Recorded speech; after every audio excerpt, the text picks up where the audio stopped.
ভাঙড় বিস্ফোরণ মামলায় চার্জশিট পেশ এনআইএ চার্জশিটে শওকত মোল্লাকে মূল অভিযুক্ত বলে উল্লেখ।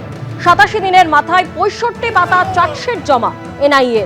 গত ৫ই জুন ভাঙড়ে বোমা বিস্ফোরণ মামলায় গ্রেপ্তার করা হয় শওকত মোল্লাকে। এর আগে ১৮ই মার্চ চালতাবেরিয়ায় বিস্ফোরণে নিহত হন এক তৃণমূল নেতা।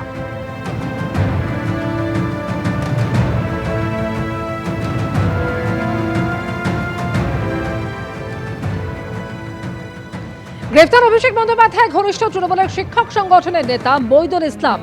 ২০২২-এর আত্মহত্যায় প্ররোচনার মামলায় তাকে গ্রেফতার করে পুলিশ, আর তাকে কোর্টে তোলার সময় ছোড়া হলো ডিম।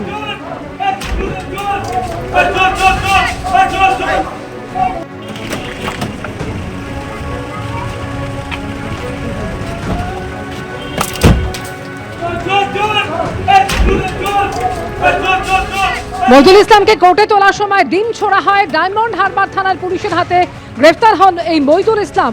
২০২২-এ আত্মহত্যায় প্ররোচনার মামলায় তাকে গ্রেফতার করে পুলিশ। পঞ্চায়েতের উপপ্রধানের আত্মহত্যার ঘটনায় প্ররোচনায় অভিযুক্ত এই মইদুল ইসলাম ২০২২ সালে আত্মঘাতী হন কালীনগর পঞ্চায়েতের উপপ্রধান দেবব্রত ভট্টাচার্য। তার সুইসাইড নোটে নাম ছিল মইদুল ইসলামের, দাবি পুলিশের। তৃণমূলের প্রাথমিক শিক্ষক সমিতির প্রাক্তন রাজ্য সভাপতি হচ্ছেন মইদুল ইসলাম। গতকাল অভিষেক বন্দ্যোপাধ্যায়কে ইডির জিজ্ঞাসাবাদের সময় সিজিওতে গেছিলেন এই মইদুল ইসলাম। ডায়মন্ড হারবার থানার পুলিশ সেখানে পৌঁছানোর আগেই সিজিও থেকে বেরিয়ে যান তিনি।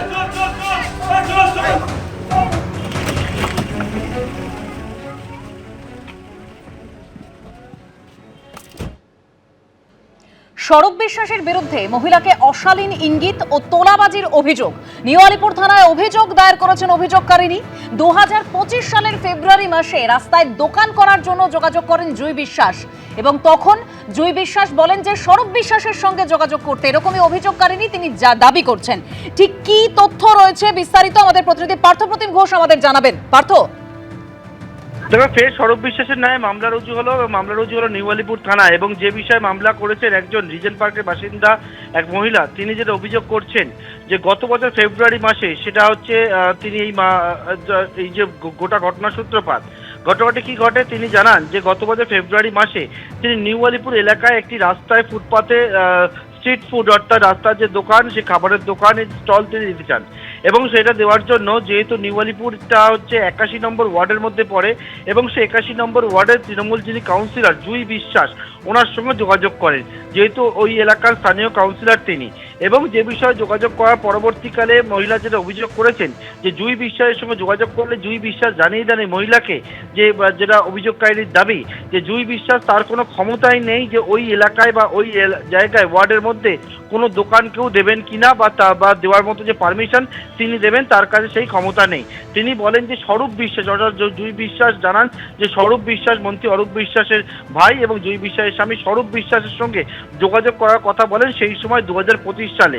এবং এর পরবর্তীকালে যেটা আজকে অভিযোগ হয়েছে নিউ আলিপুর থানায়, সেটা স্বরূপ বিশ্বাসের সঙ্গে যোগাযোগ করলে স্বরূপ বিশ্বাস কিন্তু প্রায় ৮০ লক্ষ টাকা তো চাই হচ্ছে, ডিমান্ড করে যে দোকান দেওয়ার জন্য অনুমতি দেবে, তবেই যে ওই এলাকায় দোকান দেবেন। এবং তার পরবর্তীকালে তাকে আলাদা দেখা করতে বলে সুরুচি সংঘ ক্লাবে, এবং যখন তিনি সুরুচি সংঘ ক্লাব সেখানে দেখা করতে যান স্বরূপ বিশ্বাসের সঙ্গে, তখন ব্যক্তিগত সুবিধা নেওয়ার জন্য দেওয়ার কথাও বলেন স্বরূপ বিশ্বাস, এমনটাও কিন্তু অভিযোগকারিনীর দাবি।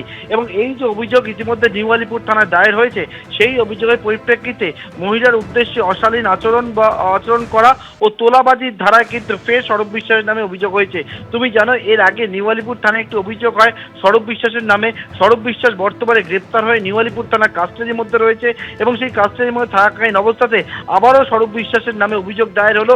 এমন রাস্তায় দোকান দেওয়ার জন্য তোলাবাজি, এমনকি মহিলার উদ্দেশ্যে অশালীন ইঙ্গিত করার অভিযোগে স্বরূপ বিশ্বাসের নামে নতুন করে আরও একটি মামলা হলো নিউ আলিপুর থানায়। ধন্যবাদ পার্থ। এবিপি আনন্দ, এগিয়ে থাকে, এগিয়ে রাখে।